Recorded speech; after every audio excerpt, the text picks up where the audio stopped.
Լույս արևելքում միսիոներական միությունը ներկայացնում է Չարլզ Սպերջեն Խաչը վերցրու և ինձ հետևիր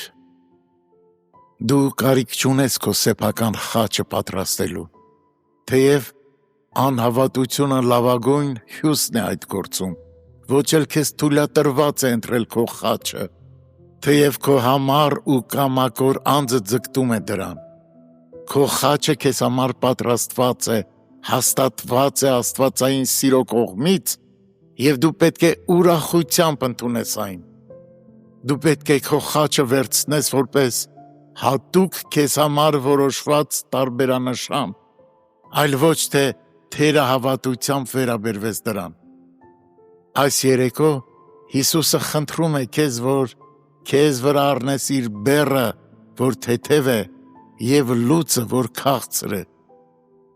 Մի վանիր քեզանից այդ խաչը բարկությամբ, ոտնակոխ մի արա պարծենկոտությամբ,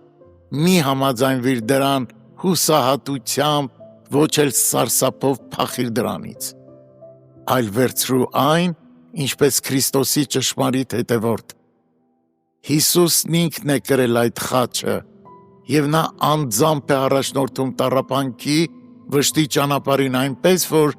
դու չէիր կարող ավելի լավ ուղեկից ունենալ։ Եվ եթե նա ինքը կրել է այդ խաչը,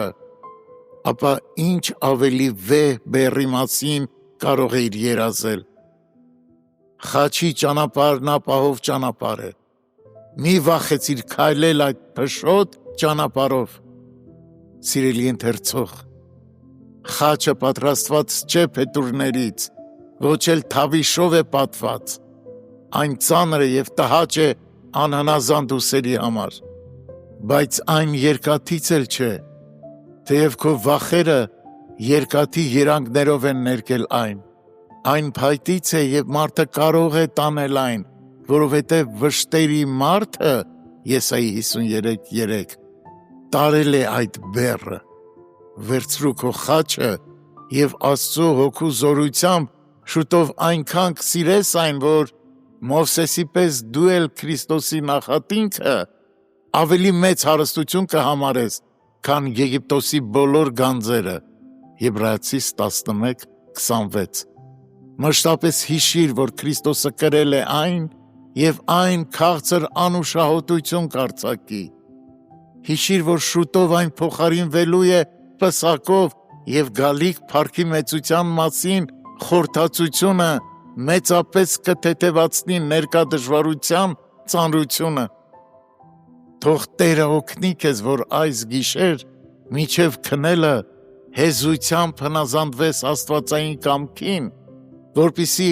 վաղն առավոտյան արևի հետ արթնանալով կարողանաս սուրբ և խոնարհ հոգով վերցնել խաչդ և շարունակել ընթացքդ որպես խաչյալի ճշմարիտ հետևորդ։